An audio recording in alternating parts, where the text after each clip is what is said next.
To start analyzing our competitors' social media strategy, let's go to the Social Media Tracker. You can find it in the left-hand Social Media Toolkit menu. First of all, we need to create and set up our project by clicking New Social Media Tracker. Then, we can add a new project by typing in our project domain and project name. Now we're ready to set up our project. The tool allows us to connect our Facebook, Twitter, Google+, YouTube, and Pinterest profiles. It suggests the URLs of these profiles automatically. Alternatively, we can add an account manually by clicking Suggest Account. We will use our Facebook and Twitter accounts as an example.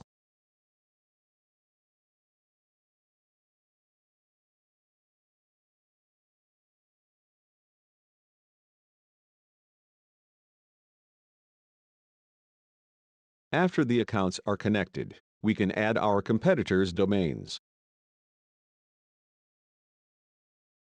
The social media tracker lets us enter up to 20 different competitors, who we can then track on every social media channel they have.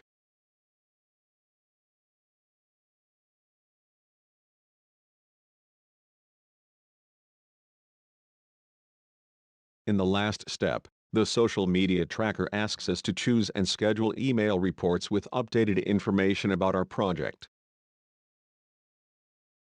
The overview report lets us see the overall performance of all the social profiles connected to our project. Let's start by looking closely at our competitors' content strategy.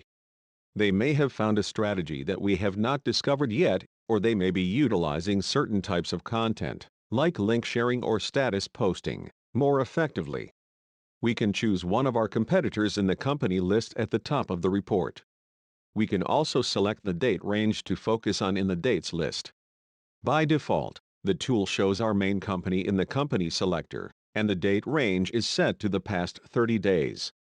The social channels section shows the numbers of audience size, activity, and engagement for each channel. This is an easy way to see where a certain company has a larger audience, where they post more and where they get more engagement. The green or red arrow next to each metric shows that this metric has either increased or decreased since the previous period. In our case, it will be for the 30 days before the chosen month. We are also able to see which of competitors' top content is currently performing better or worse than ours. This can give us valuable insight into what types of content our audience would rather see and give us new ideas for how to approach content creation.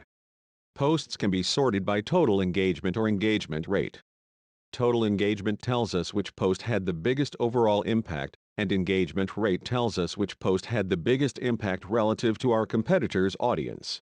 The Comparison with Competitors section shows a comparison of the project's main domain with its chosen competitors according to 3 important metrics: audience, activity, and engagement, and their changes during the chosen time range. We can customize this graph by adding or removing any social network, and hiding the metrics for a single company by clicking the eye icons on the left-hand side of the graph. After we have taken a closer look at what is working for our competitors, you can examine what is already working for your page and profiles, if they are already up and running. We just have to choose our name in the company selector list and take a look at the top content section. Here we can also choose a company to be analyzed.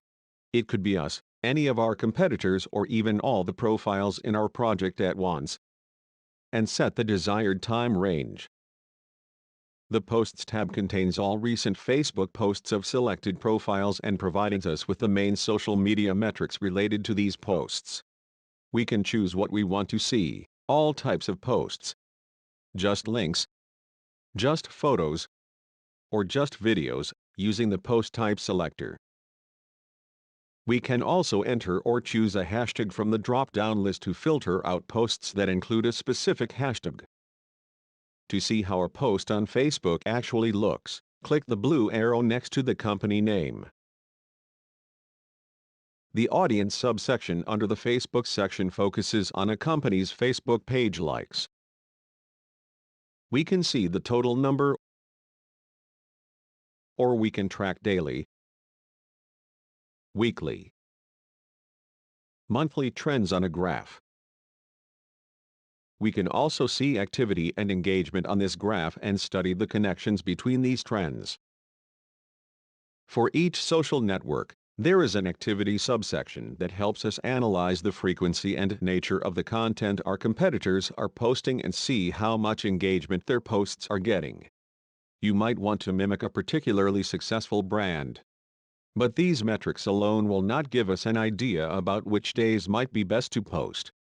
Discover which days are most popular for posting and the type of content that might be best to post on a given day of the week with the publishing trend graph. Also, don't forget to compare your data with competitors in last two graphs below.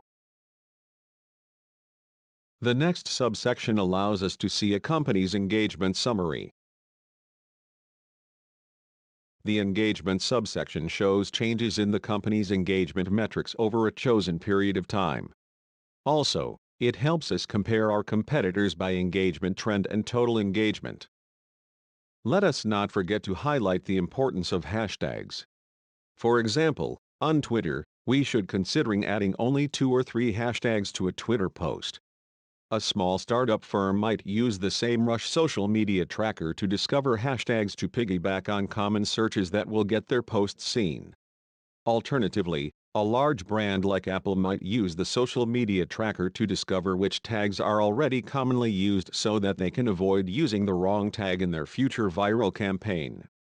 The hashtags subsection can help you with this by giving you a list of all the hashtags used by a certain profile over a selected date range.